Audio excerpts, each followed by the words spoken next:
Good evening, everyone. My name is Douglas Sprang, and I lead the Energy and Environment series for the MIT Club of Northern California. Tonight's event is the second in a series of all virtual events during our 2020-2021 season, featuring top speakers in the field.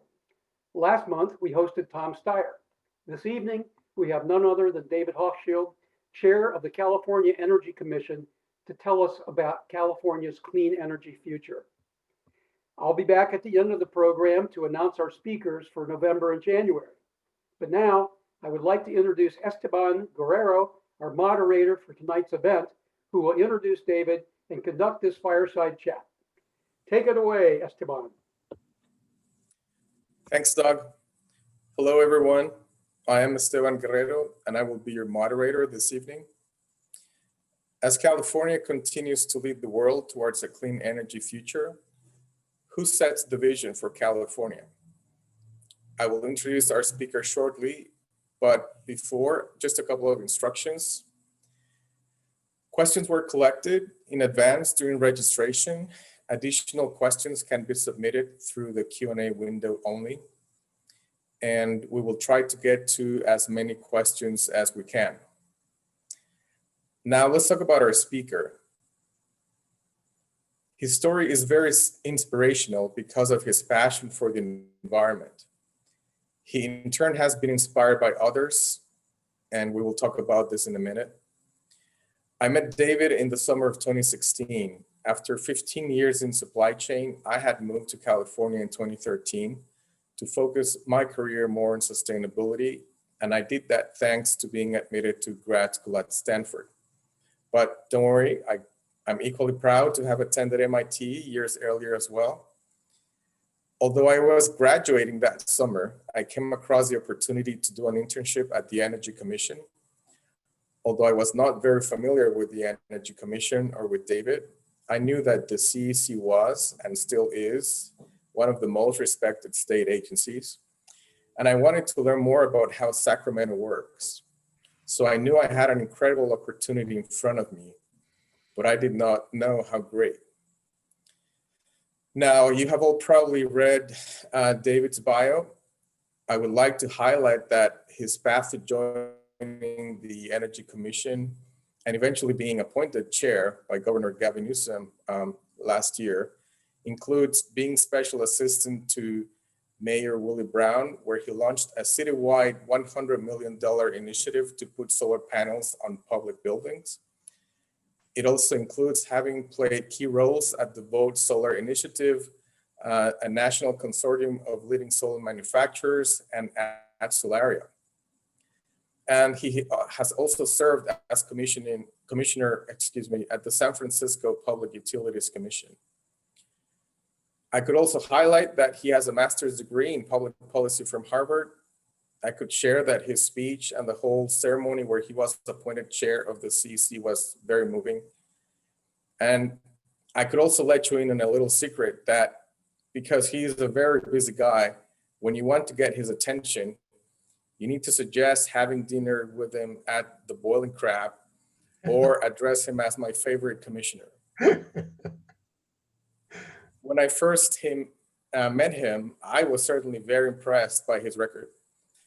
But what truly inspired me the most about David is that he deeply cares about helping people, not just about clean energy or the environment, because he sees the connection between a clean environment and people's well-being. He's always supporting those around him and providing opportunities for those coming behind him. In fact, I later learned that he was the one who pushed Stanford to sponsor those very same internships my colleagues and I were very grateful for. Now, David, you could have stayed in the private sector. I know your family has had some challenges in recent years. You could have quit to care for them. You could have joined a few boards or taken a special position at Stanford after some time in government, but you're still here. You're still doing this. Why are you doing this? Why are you still doing this? Well, thank you, Esteban, for that generous eulogy and welcome. And thank you, Doug, as well. and good evening to all of you. You know, I still feel this passion and the fire still burns in me to make California this gleaming example, fifth largest economy in the world, for how to do it right, how to move to a cleaner, healthier environment, and to do it in a way that lifts up all communities, including disadvantaged communities.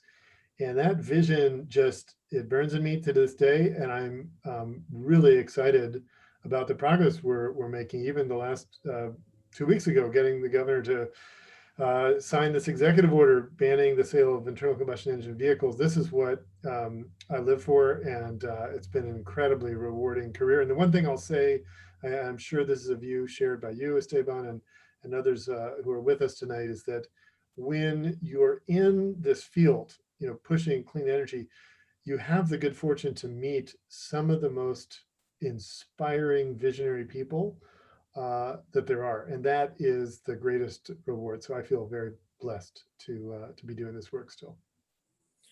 So speaking of inspiration, as I've said, I felt inspired by you, but I know that early on in your career, you were also inspired by others. Can you speak a little bit about that?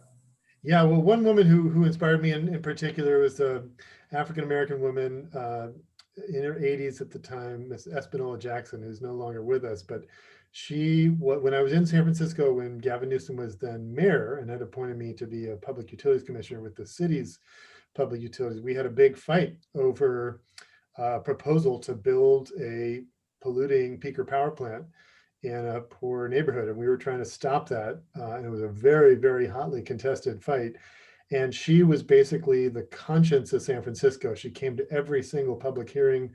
She spoke from the heart. And ultimately, we ended up stopping that proposed power plant. And in its place, we built the largest municipal solar incentive program in the United States. And she got solar panels on her house through that program. And you know, you know, when someone shows that kind of spirit, it is contagious.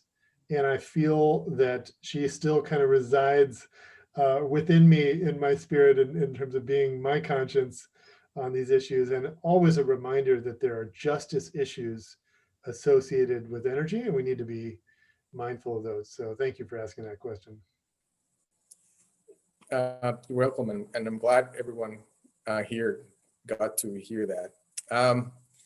Well, without further ado, David, if you could please take it from here, and I'll see you in a few minutes. All right. Thank you, Esteban. Okay, so I'm going to share my screen, and hopefully this will go through. Can everybody see that okay? Yes. Okay, great. Well, what I'll do, I'm going to talk for about 30 minutes or so and walk through an overview of what's happening in California, and then we'll just open it up to questions and discussion, okay? So obviously this last year, worst wildfires in California history. I think those of us living in California, you know, are still carrying this in our lungs. It has been a time, I think, of climate grief and fear. And it has also put climate front and center on the agenda. The governor has accelerated all climate solutions. And so it's sort of is the best of times and worst of times in the same year, because we're doing historic things as a result of this that I think can change the country and the world for the better. But we're having to do two things at once. We're having to battle the consequences of the climate change that's here with us today, and continue to press ever harder to avoid the worst consequences of unchecked climate change going forward. So, and sometimes climate change makes it harder to fight climate change, and that's a dynamic I'll get into. But let me begin with this. You know, our country basically has you know, subsidized energy in one form or another for a long time. And there's essentially three differences between how our federal government supports fossil fuels and how we support clean energy. The fossil fuel subsidies have been around for much longer. They're much more numerous, but most importantly, there's no end. So fossil fuel subsidies do not have a sunset for the most part. We're talking about things like the oil depletion allowance, which began in 1926 and continues in perpetuity. And nobody can argue the oil industry is not a mature industry. The purpose of these subsidies is to get new industries launched, but yet they continue and often stay under the radar, so we're not even aware that they're there. Meanwhile, solar and wind tax credits started only much more recently and have been full of stop-starts, and of course are winding down, both the solar tax credit and the wind tax credit. And so much of what you're seeing at the state level in places like California to promote clean energy is really trying to simply rebalance an imbalanced playing field that we've had on energy for a long, long time. In California, we're focused heavily now on transportation. So that's 41% of our greenhouse gas emissions. And when you add in the pollution from refineries, it's over 50%. And so that's been where I spent the lion's share of my time this last year, leading up to the governor's executive order banning internal combustion engine vehicles by 2035. This is the signing ceremony. I'll share with you guys a funny story. This is the governor signing this ban on internal combustion vehicle sales by 2035, requiring zero emission vehicles and zero emission drayage trucks. We were all sitting around the governor. This is 2 weeks ago in Sacramento. He's about ready to sign the order, and that's the various agency folks around him, Mary Nichols of the Air Resources Board, Jared Blumenfeld of Cal EPA, and so on and so forth. The governor sits down, he takes out the pen to write something, and then he says, wait, I'm missing something. He gets up and he leaves, and nobody knew where he went. Then he came back with a much bigger pen, and he said, this is the pen that Donald Trump gave to me on Air Force One. So he signed the order with a pen from Donald Trump. In California, we are showing you can increase your GDP as you bring down your emissions per capita, and that's, I think, a really important step for the country, and we're trying to see that scale up. The other big area we're focused on a lot now is building decarbonization, and there's a whole bunch of activities that we're undertaking to reduce the footprint of buildings from a climate perspective. We now have more emissions from burning natural gas in our buildings than we do from our entire natural gas power plant fleet.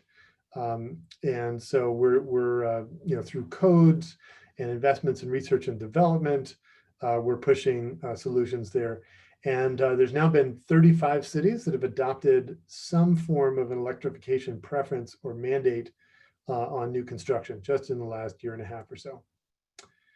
The Energy Commission also has pushed for a long time for energy efficiency. We have this authority that rests solely within our agency to set appliance efficiency standards. Just as an example, televisions, which we did about a decade ago, we cut the energy use in half of TVs.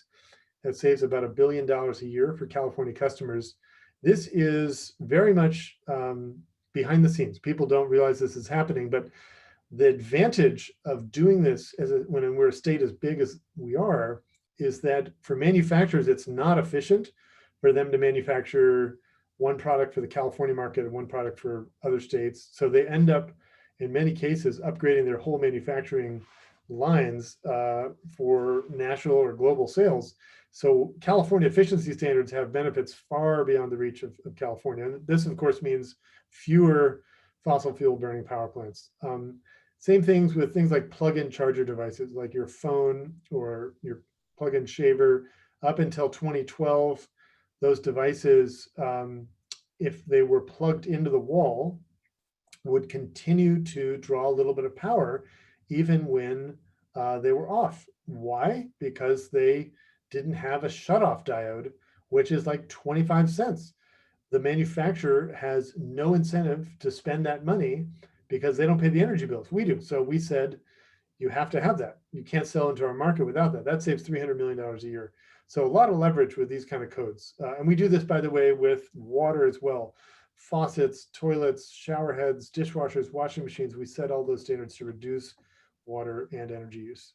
As I mentioned, 35 cities now have adopted these local electrification codes and gotten out ahead of state code, which is a good thing. So in California, some good news. We're at today 63% carbon-free electricity in California. And as you can see, solar and wind are a huge chunk of that. We routinely operate the electric grid in California in excess of 50% solar and wind, and that's going to increase over time. Obviously, there is no silver bullet when we're talking about grid reliability long-term, which is the top goal. It's really silver buckshot, and we want diversity of renewables. We want energy storage. We want intelligent electric vehicle charging protocols. We want demand response. We want new resources like offshore wind, geothermal, and so forth, and ultimately regionalization of the electric grid. All these things can help contribute to electric reliability as we green the grid. I would point out that it's been exactly 2 years since SB 100 was signed into law, which mandates we get to 100% clean energy by 2045. That was dismissed as mythology at the time that it was signed. There were a lot of critics of that. And now look what's happened. It's the law of the land in 14 states, and 100% clean energy is in the Biden energy plan. So another good example of how California can incubate bold policies and see them spread. And I think the same thing will happen, by the way, with the internal combustion vehicle ban. So a quick sort of California clean energy tour so you can see where some of this clean electricity is coming from. This is the Geysers geothermal power plant. It's about 1 gigawatt in size. It's just north of San Francisco, about an hour and a half or so in Lake County and Napa County. And it's enough power to power the entire city of San Francisco, just for context. We're home as well to the world's second largest solar thermal power plant. This is the Ivanpah solar thermal tower plant. What you're looking at there are 170,000 heliostat mirrors that basically the sun hits the mirror, then the mirror focuses the light on the top of the tower where there's a boiler. And that heats the boiler and creates electricity. We're also home in California to the second largest wind project. This is the Alta Wind Energy Center in Kern County, and another great example of getting wind power to scale.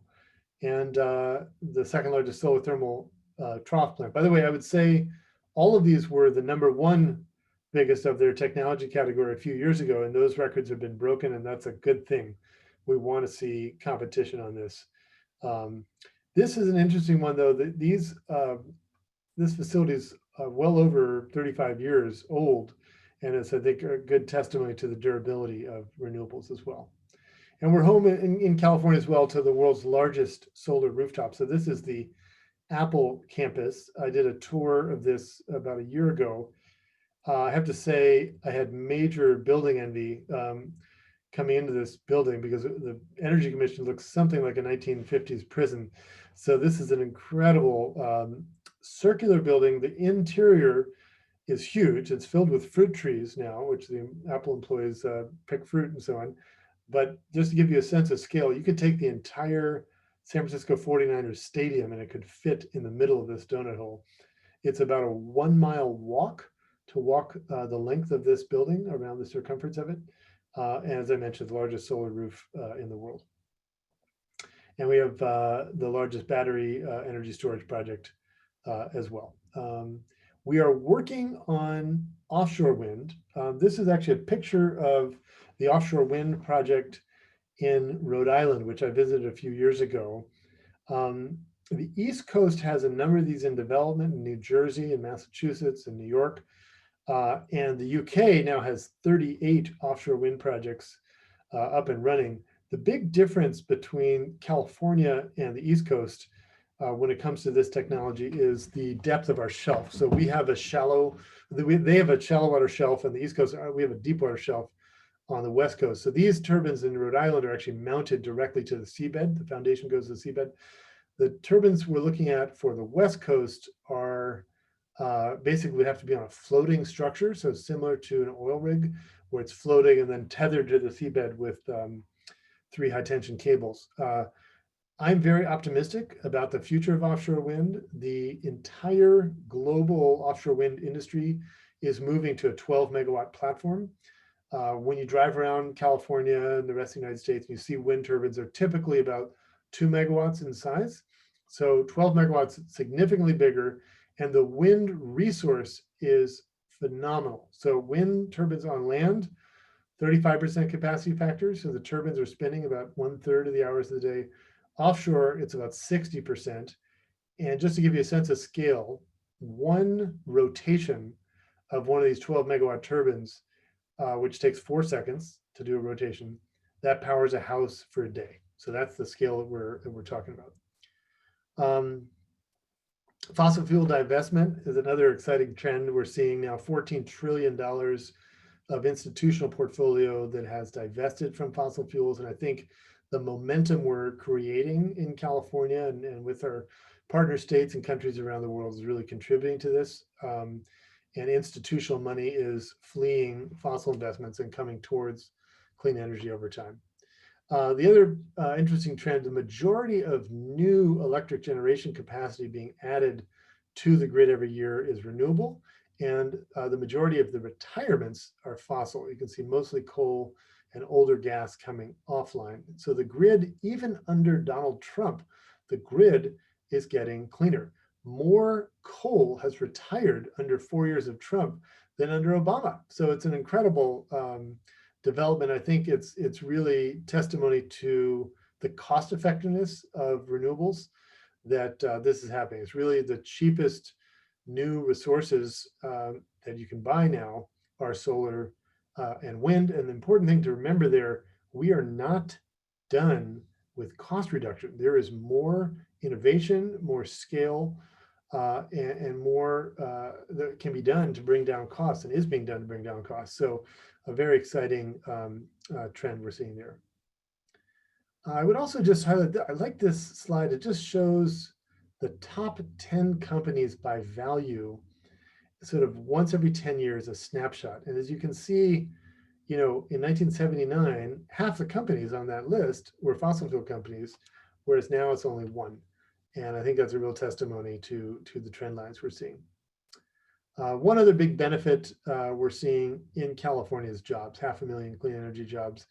And it's really become, you know, a hallmark of our economic growth. We have more employees in the solar industry alone in California than in the utility sector. The #1 export by value in California in 2020 is electric vehicles. So this is both a climate strategy and an economic recovery strategy. So electrification is a big trend as well.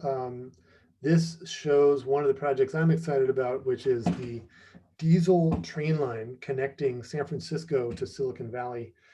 That is in the process of being electrified right now. That project will be completed in the next year and a half or so. And it's part of the larger high-speed rail that's underway. Of course, that's going to be an electric system. Every single station on the high-speed rail network will be a zero net energy building, and the entire system is going to be powered by 100% renewables. Our largest manufacturing operation in the state of California, speaking of electrification, is an electric vehicle factory, Tesla. I worked across the street when I was in the solar industry from this facility, and I went to visit it when it was the NUMMI plant, at that time a joint venture of General Motors and Toyota. And that was the biggest auto manufacturing facility west of the Mississippi. And when that closed down a little over 10 years ago, everyone thought that's the end of auto manufacturing in California. Well, Tesla's come in there and they have more employees, about twice as many employees there than it did when it was a conventional vehicle manufacturing facility. And they're scaling up quickly. Tesla, as you all know, is the most valuable car company in the world. It really has had an incredible impact on the rest of the auto industry, helping force electrification mainstream. As I mentioned, EV is the #1 export by value in California this year. Just for for giggles here, you can see this is the chart showing Ford, the iconic car company. I actually talked to their CEO this morning, who is pushing electrification very boldly now. But that's the value. This is GM over time, and this is Tesla. And so, I think what's going on here, the market is really rewarding companies that are further along in their electrification development because they really see electric as the future. And so Tesla's getting that reward. And as a consequence, and of course, Tesla wouldn't be here without the early policy investment that created those incentives. We've spent several $100 million on Tesla vehicles and manufacturing incentives and the rest. But that has really now had an incredible impact on the auto industry around the world. One vision I want to share with you all tonight as well is Lithium Valley, which is, I think, analogous to the California gold rush. We have an incredible resource in the Salton Sea, lithium resource that is on the order of 40% of the world's lithium reserves. It is inside the geothermal brine, which is the superheated fluid that cycles through our geothermal power plants. And there's a way now to withdraw that lithium in a way that's zero waste, closed loop process. So earlier this year, we put in $14 million into that.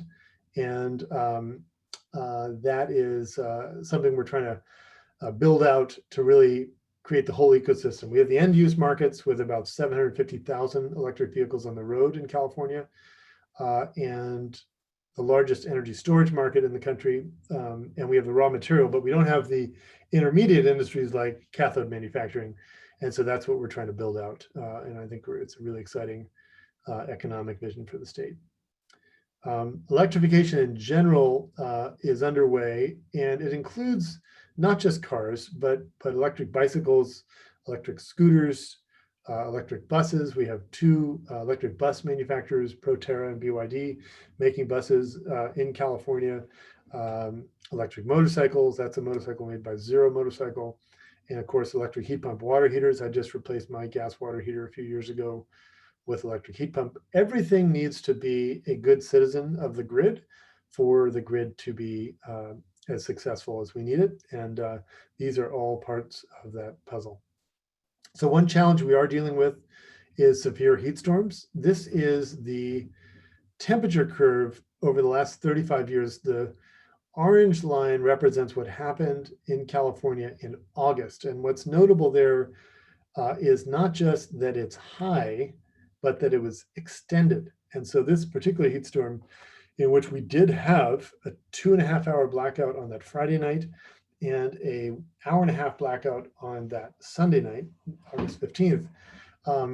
This was due to a number of factors, but part of it was the heat was not just in California, but across the West. So imports were cut in half, and it really stressed the grid. The good news, I would say, on this is that this is a solvable problem from the grid's perspective. And this is really a wake-up call. We're taking a whole bunch of actions, really the PUC and the CAISO in particular, to strengthen the grid. There's going to be a 10-fold increase in energy storage in just the next year, as well as a bunch of load management improvements and other new resources coming on to strengthen the grid and make it as resilient as we need it to be. We put in ourselves just on energy storage at the Energy Commission $100 million on storage technology, including storage at a number of microgrids, which helped prevent further blackouts. Actually, the grid was stressed beyond those 2 days. It was stressed another 4 days in August and another probably 4 or 5 days in September. And we were able to keep the lights on in part because of all these measures. And just some examples, the Fremont Fire Station, we've done a microgrid there. Blue Lake Rancheria is a Native American tribe in Humboldt, and this is a great story. We did a microgrid there, which I think was a $5 million project altogether. And that was because it was an area that was at fire risk, that they thought fire might take out the transmission line. And they wanted to keep their first aid center powered. And in fact, there was a fire and it did take out the first aid, it did take out the transmission line, but nobody even noticed because the light stayed on from the microgrid. So a great success story there. So let me close with this, which is the story of smoking in the United States. And I think it's very analogous for the dynamic we're seeing with climate change. So in World War II, there were every single soldier got a pack of cigarettes in their daily rations. So both my grandfathers were in World War II, and a generation of American men came home from that war as smokers. Smoking was mainstream. Johnny Carson smoked, President Kennedy smoked, Marilyn Monroe smoked. Some people say they smoked together. Some of you guys got that maybe. Fred Flintstone smoked. And doctors actually did ads for cigarettes.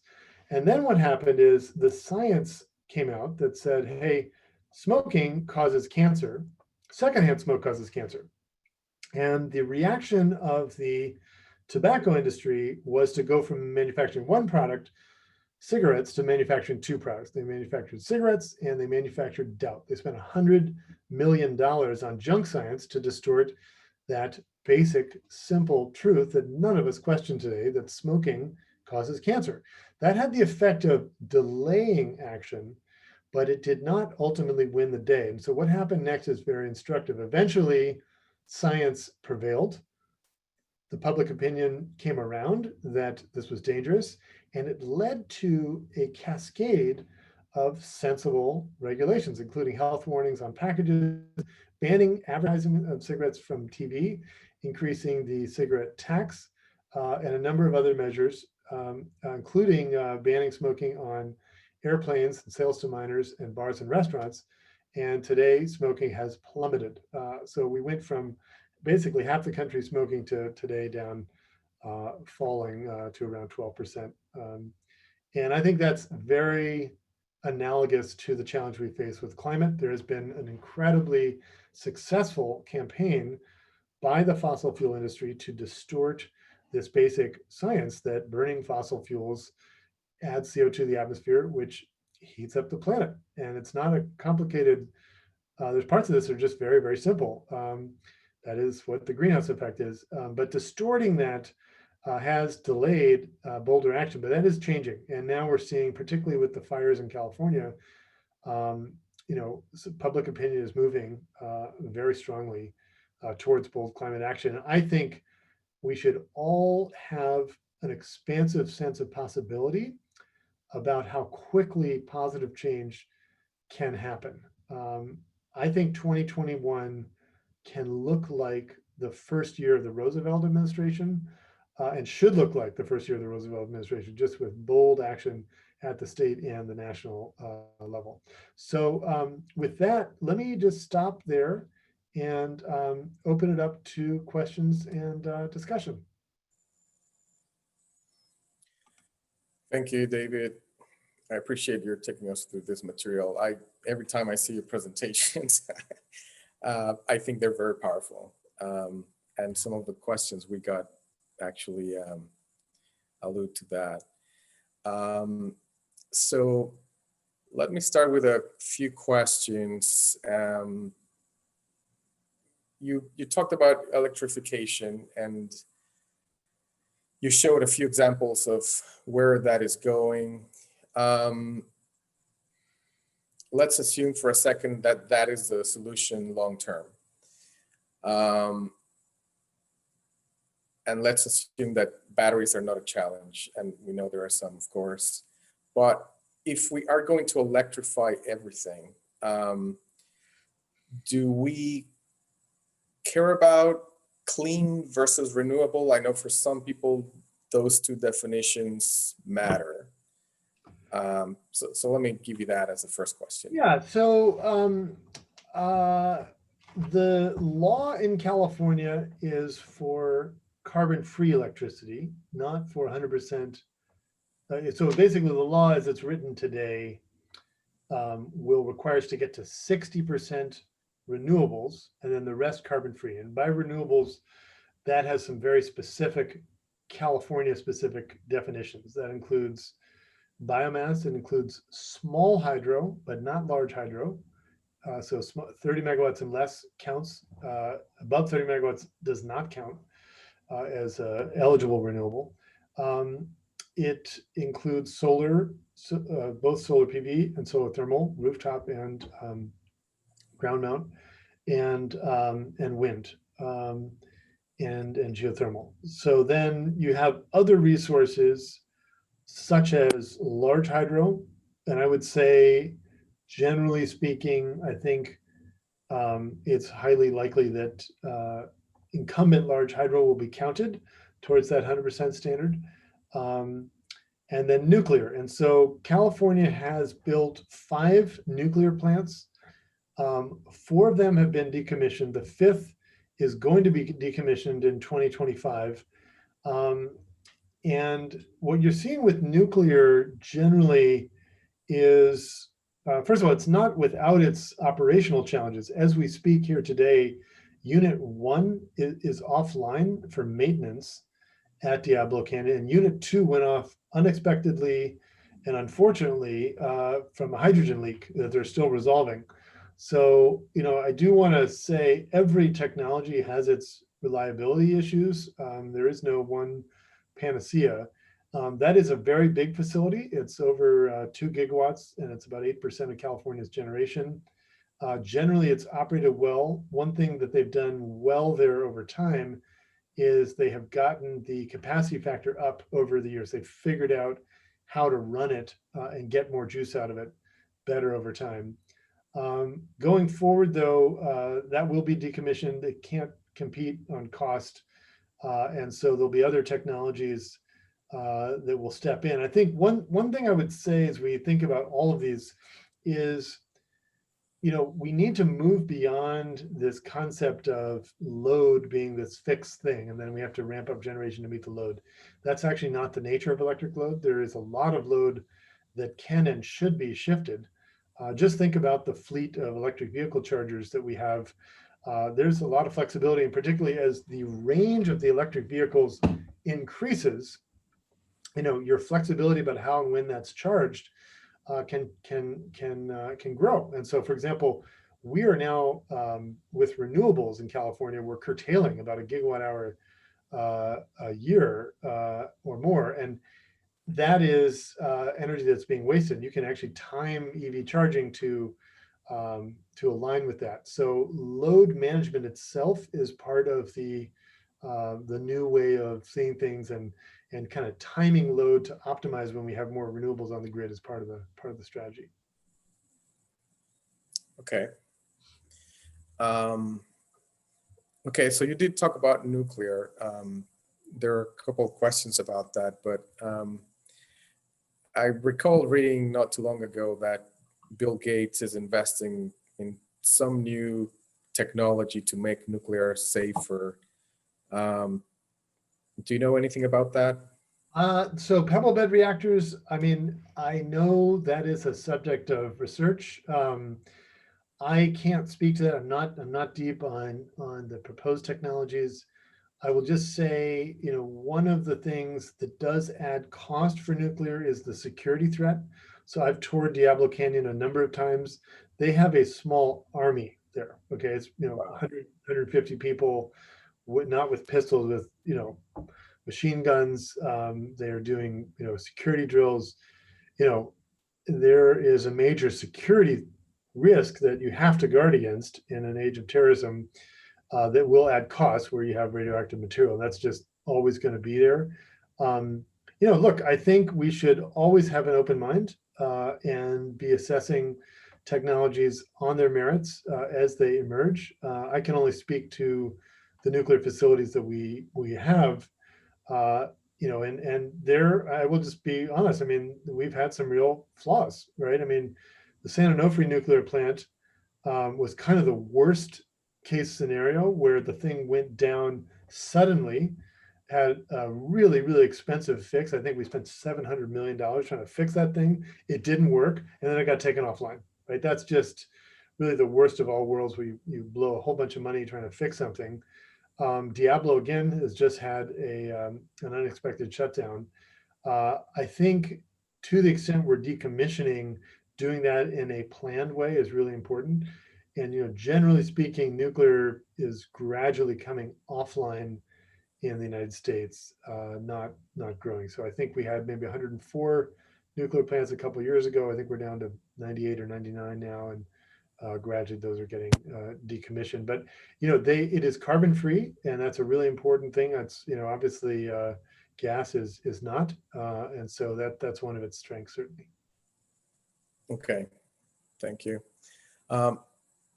Back to electrification, though, do you see that in the future we could even have airplanes, large ships, and long-haul trucks? Yeah, so when I say electrification of everything, I mean, it's really electrification of almost everything. I think there's some things that do not lend themselves to electrification. I think, transatlantic and transpacific shipping, transatlantic and transpacific flights. However, electric airplanes are coming. We have actually so we funded the LA Clean Tech Incubator. They have a very successful small short haul flight company that's doing 200-mile flights on electric. And I think you're going to see the energy density continue to improve. One thing that's interesting is that the horizontal takeoff, which that's basically essentially an electric Cessna, uses a lot less energy than vertical takeoff. So there's a bunch of companies, Lithium and some others that are doing these essentially like drones for people, but you have to spend a lot more energy to go up vertically than you do when you're taking off horizontally. So I would say short haul is coming. I think longer haul is probably, we need to transition to biofuels or other sources of energy. But just generally speaking, the number of climate solutions that are going to flow through the electric grid is tremendous in transportation and buildings. I'll share a little bit with you about the call I had this morning with the new CEO of Ford. He is remaking the company, reinventing it from the ground up to be electric. The Ford F-150 electric is coming out next year. That's going to be a 300-mile range vehicle that will have bidirectional power. So it'll be able to also be backup power for your house. And at job sites, for example, instead of having to have a generator, you plug it right into the battery bank. So it's really a mobile battery. I mean, that is the future. And I think that's really exciting. You think about, so Ford manufactures more vehicles in the US than any other company, 1 million vehicles a year just in the F-Series. And so for them to do that is really bold. And I think that's the future, where you have sort of 1,000 points of light of everybody with these electric vehicle batteries that can serve multiple purposes. Okay. Speaking of other alternatives, I happen to drive a Mirai. I finally figured out a way to lease it, and I absolutely love it. For people who don't know, it's powered by hydrogen. But that also has its challenges, right? So I've been reading a little bit about methanol and water, for instance. The problem I see there is that there are still some CO2 emissions. Biofuels, I'm guessing there are also some CO2 emissions. So what do we do there? Do we just wait for the technologies to improve to a point? Well, what's happening with the auto manufacturers is that they are moving pretty much uniformly towards electric. So best as I can tell, the investments of automakers around the world, which go back 10 years ago, is probably roughly split between hydrogen fuel cell and electric. Today, it's about 100 to 1 electric to fuel cell in the passenger vehicle space. And so, there's about 200 new models of electric vehicles set to come out in the next couple of years. There are no new announced models that I'm aware of hydrogen fuel cell passenger vehicles. I think the play in hydrogen fuel cell is in heavy duty, and that's where we ought to focus. The passenger vehicles, I'm not seeing much uptake from the manufacturers on that. Okay, thanks. You mentioned the zero emission vehicle executive order. And I was excited when I heard that. When I read the actual text though, and unless I'm reading it wrong, it seems that it is actually focusing on emissions, not necessarily phasing out technology such as the combustion engine. Is that accurate? Yeah, that's the thing with you MIT guys. You always read the fine print. No, you're absolutely right, Esteban. And I think that's appropriate. I mean, emissions are what we care about. We always want to leave the door open for technology solutions that are not what we see today. I think just insisting on the goal of zero emission is the right approach. And by the way, that does include hydrogen fuel cell. Some dynamic changes and suddenly there's a breakthrough in cost and what have you, where fuel cell could reemerge for passenger vehicles. This holds open that possibility. So it's not picking a winner, it's more picking a goal. So not to, I'm not betting on any side, but if auto manufacturers or the oil industry could figure out some technology by which they could get rid of all greenhouse gas emissions before they leave the tailpipe, does that mean there's might still be room for fossil fuels to exist? I mean, hypothetically, that's certainly the case. I'm not sure where the emissions would go if it's a mobile vehicle, but certainly if somebody can figure that out, more power to them. Okay. You showed a couple of pie charts related to energy use or energy sources. Given my background in supply chain, I kind of care about, making products in an efficient way and getting rid of waste. And according to the Ellen MacArthur Foundation, for instance, when we look at how much CO2 is embodied in some products, and you talk about buildings, for instance, as you know, cement itself emits CO2. And there's CO2 embodied in products because of other factors. But according to the Ellen MacArthur Foundation, because we produce all kinds of products around the world, including food, that do have CO2, they say that even if we were able to convert to 100% renewable power production tomorrow, we could still not curb climate change fast enough. So they talk about how do we tackle, removing CO2 embodied in products.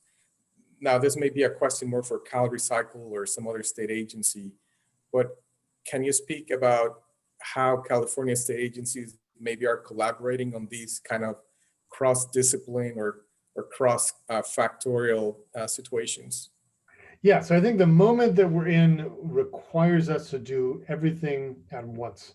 We have to transition to clean energy technologies and stop emitting this pollution, and we have to find other ways to absorb carbon. You mentioned materials. I mean, one of the things is using wood in construction. Wood is a great carbon bank, and there's ways of making cement, of course, that capture and retain that are more sort of carbon sensitive, as well as what can happen on natural and working lands. One of the other actions that the governor took, which didn't probably get as much attention as the clean car one, was about natural and working lands and really designing our strategy around getting land to absorb carbon. They did an experiment in Marin a few years ago that showed just a little bit of compost spread over natural land would actually cause the land to start absorbing carbon, and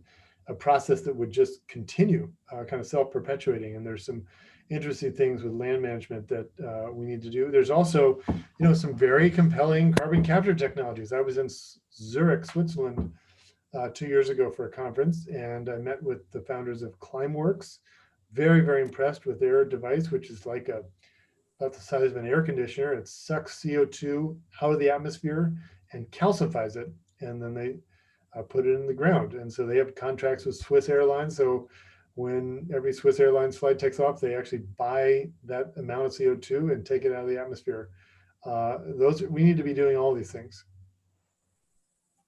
Okay.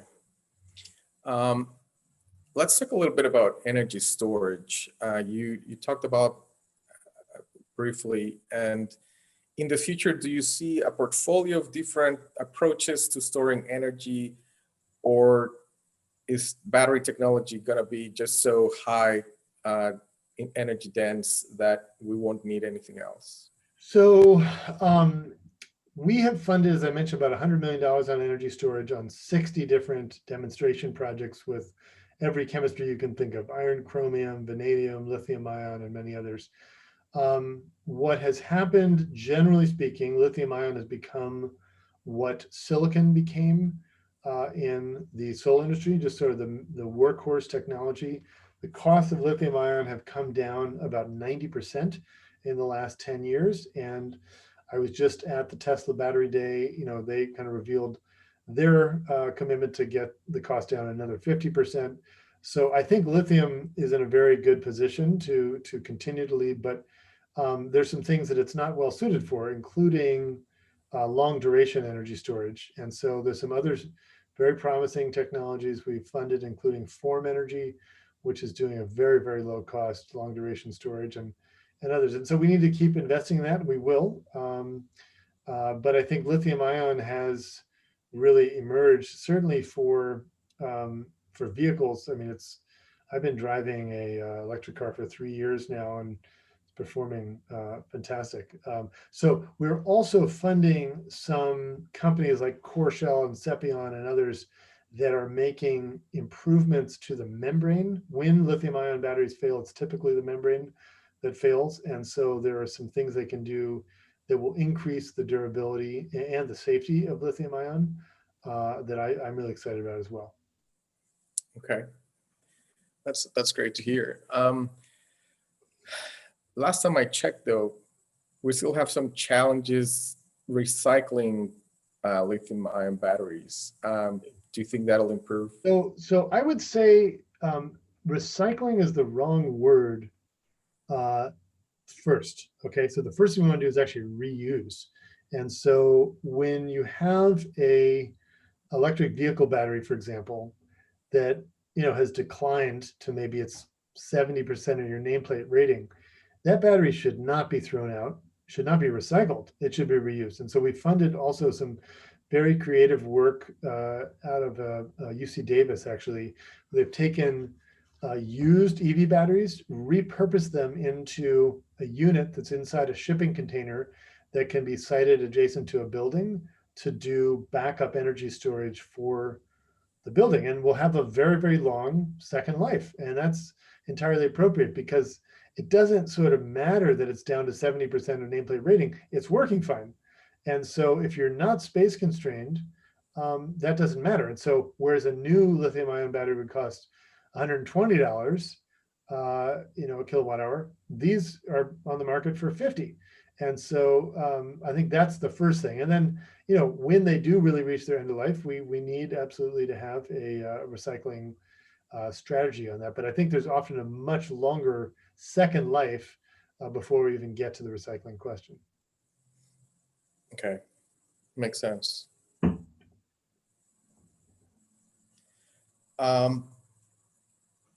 You talked a little bit about the load on the grid.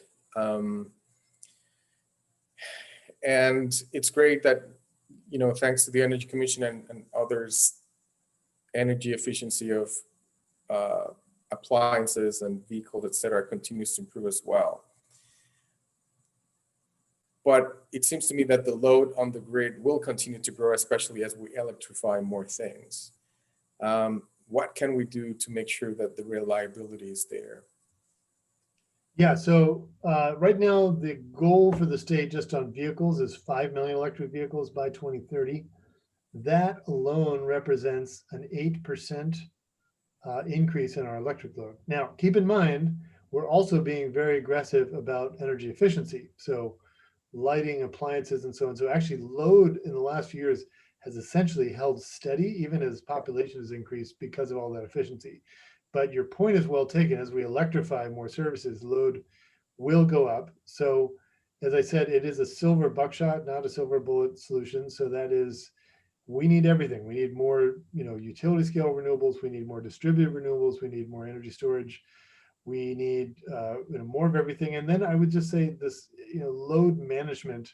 We're doing a big load management, which Commissioner Andrew McAllister is leading us on, which is going to require a platform that makes it really easy for customers to connect with the utility and have their devices enabled to support load flexibility, which is essential to grid reliability. I think the take-home point about grid reliability is just that this is a solvable problem. We have so many tools. We can withstand severe and extended heat storms. We can withstand other failures of large power plants if we have all these tools and we build them out. And so that's really the goal. I think electric reliability it actually can get stronger even as the climate gets more disrupted as we build out more and more of these tools. And of course, you're even seeing things like backup home energy storage systems. The market for those is taking off like a rocket. In Hawaii, almost all of the new solar energy systems are being done with storage.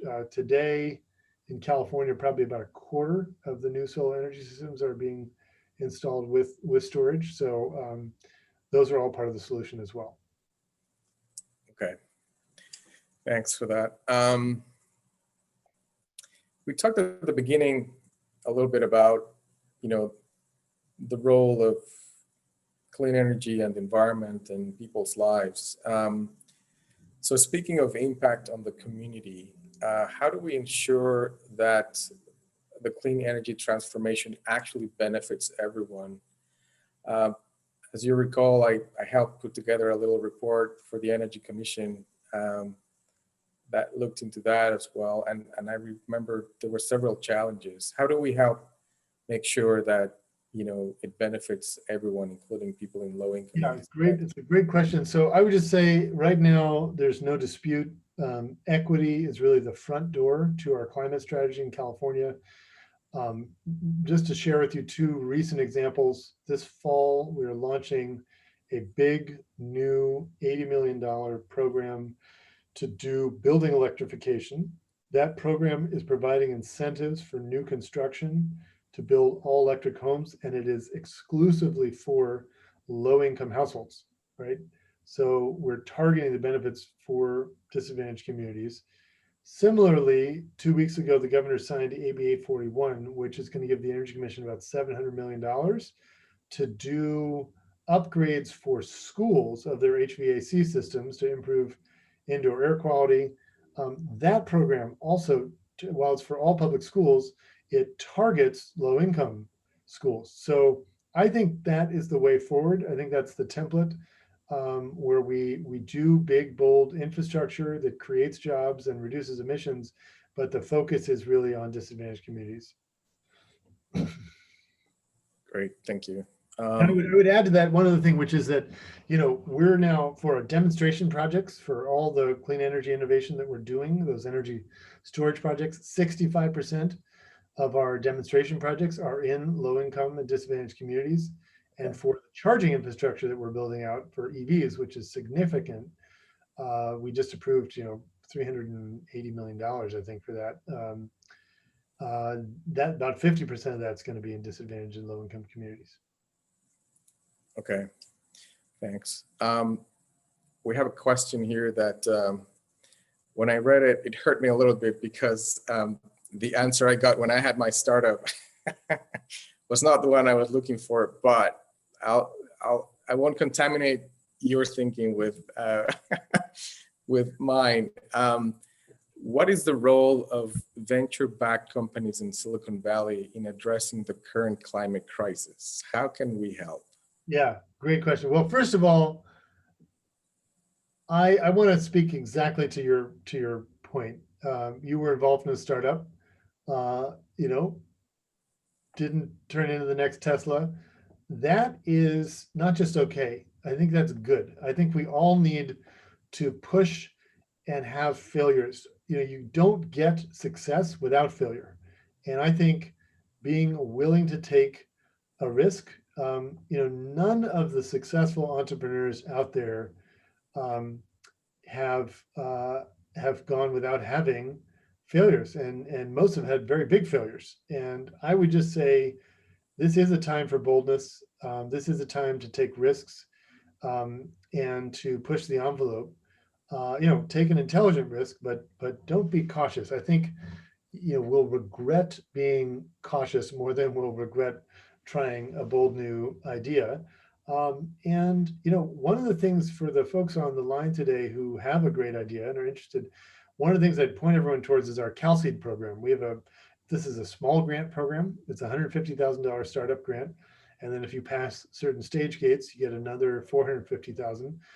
And we're funding, you know, incredible companies. These guys, Nativus is a company, two guys who ran an air conditioning system for a US Navy aircraft carrier and came up with an air conditioner that uses half the energy. You know, Code Cycle, which is a iPad-based app to help building inspectors better target for enforcement when they're looking for enforcing energy codes. You know, Sepion and Code Cycle and Hochschild doing improvements to lithium ion, and PowerFlex doing better management of EV charging. I mean, these are just great companies. Now, a bunch of them are going to fail, and that's okay. Don't be afraid of failure. We accept that is part of the strategy. You don't get progress without failure and without experimentation.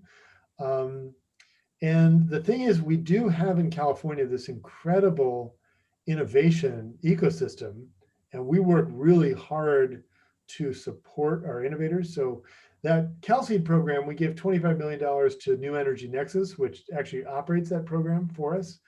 And they have all these investor roundtables, and they connect. If you're an investor and want to get involved in the clean energy space, get in touch with New Energy Nexus, go meet with these startups. They host great events where you can see the pitches and so forth. And, you know, a bunch of those are going to be the next big Sunruns and Teslas, and, you know, a bunch won't be, but we got to push. And I think, you know, there's a great opportunity now, especially. I think, you know, I believe Vice President Biden is going to win the election in 2 weeks. And I think there will be a shift in federal funding towards climate solutions and towards innovation that reduces emissions. DOE investment and other programs, including stimulus, that can help with that. So this is a great time to get into the trenches and you know, get involved in pushing these solutions. I mean, so many of the solutions are really going to come from the private sector innovation, and so you know, get in the trenches and get to it. So just to make sure to help, you know, the audience and perhaps the gap that I faced has been closed. If you recall, my startup was about creating an environmentally friendly diesel device that would work inside the ocean, and it would work with wave energy. So it required no input, and it was benign. The problem we had was there were a few state agencies who said, we will only support public-private partnerships.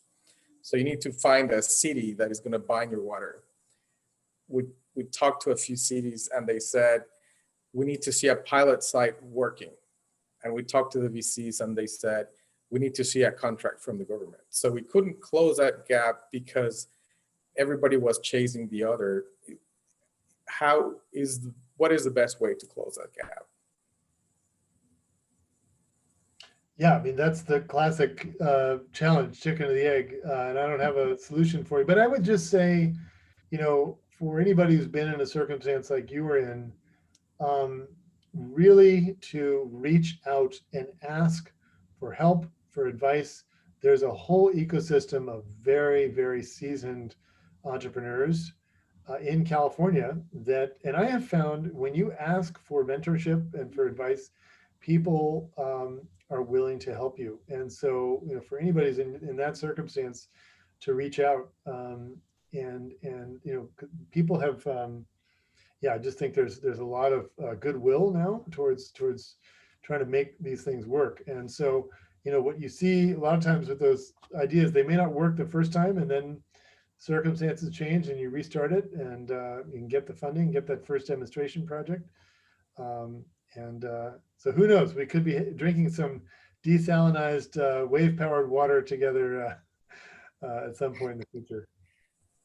Maybe the good news is that because we didn't patent it, we haven't lost that time, assuming nobody else comes up with it. So maybe we'll try again. Just last couple of questions. I guess we're living still in a pandemic, so we can't avoid a question about COVID. How is COVID changing any of the investments that we've talked about? Well, I'm getting really tired of COVID, I have to say. My kids are, this school from home thing is getting a little bit old. I think, to the extent, well, and first of all, I just want to be blunt.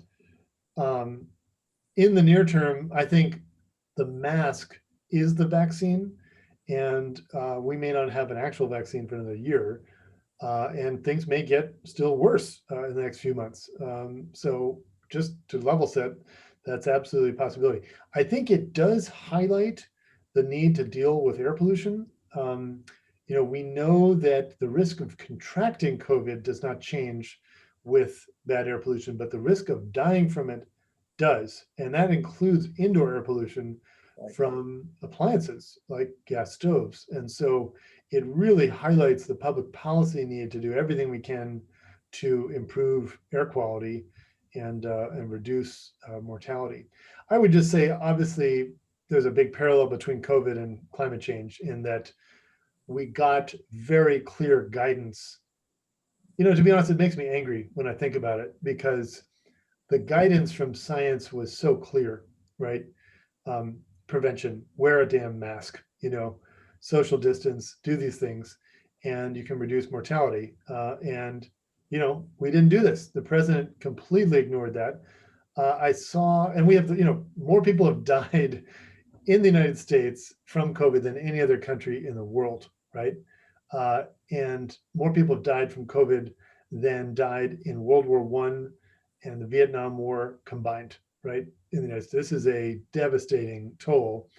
I had a briefing recently with Taiwan. You know how many people died in Taiwan from COVID? 7 people, right? So the same thing applies for climate too. And my view is that the threat from climate is ultimately greater than the threat from COVID. And so we have to listen to science. We have to have fidelity to truth as a value in this country again, and not be stupid. I mean, it's really just shooting ourselves in the foot on this stuff. So sorry, I'll get off my high horse here, but that it does drive me crazy. Oh no, I totally agree. So the last question, life post electrification. Say we achieve it, or say you manage to get all the right bills lined up, all the right technologies lined up. What's next for the CEC and what's next for you? That's a great question. Thank you very much. I feel this work, I feel very energized by it. I also feel exhausted by it. This year especially has been, an incredible amount of work, but great results. We got this 10-year extension of our EPIC program, which is another $1.5 billion for our clean energy research and development, the $700 million I mentioned to you for schools, and the governor's executive order, and Lithium Valley, and a bunch of other stuff we're doing. I actually did some reflecting, and I felt really beat about 3 weeks ago. It just hit the wall. And actually, I left the state for a bit and went to stay with my cousins, and I worked from there, but just kind of cleared my head a bit. And I came back feeling, just for me personally, I want to keep going in this. I believe in it, but I also really want to live with balance. That really matters to me, and to play more. I think that these things like going out into nature with friends, with family, with loved ones, meeting different types of people, and just aspiring to have balance in my life is really important. And that's kind of what I hope for all of us. I mean, I would love to get the globe back in balance, get our environment back in balance, and then with each other as well. And I think we're at a moment too where there's been, incredible political rift and division, and I would say dehumanization of each other. And I think a rehumanization is needed for us to find the humanity in each other. And so when we see immigrants, to think first of what their life is, where they're coming from, the hardships they had to go to get here, and to never to demonize. So that is something that really interests me, to promote that kind of reconciliation and rehumanization. I think it's needed. I think it's possible too. I think that we get so caught up in how broken and divided the country is because that's what's in front of us. But everybody has the potential to find their heart again. And that's what I want for the country and for our world. Let's find our heart again. I feel like we've lost that.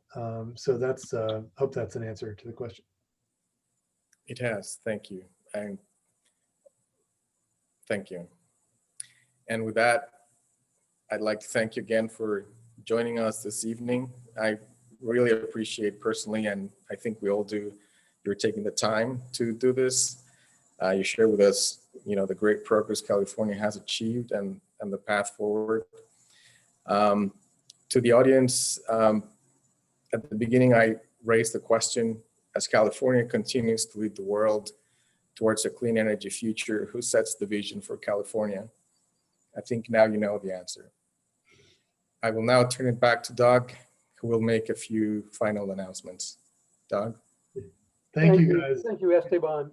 And David, thank you so much for giving your valuable time to us.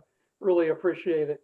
So Esteban, great set of questions, great moderating job. Well done. Thank you so much. I think you made a really good program for us tonight.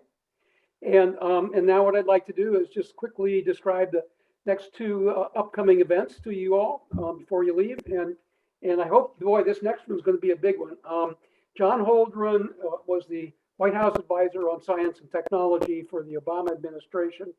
And just basically 9 days after the election, he's going to give a post-election analysis of climate change policy. And I think it should be really interesting. He's not just a technical guy. He spent an awful lot of time looking more at some of the policy and social issues of this as well.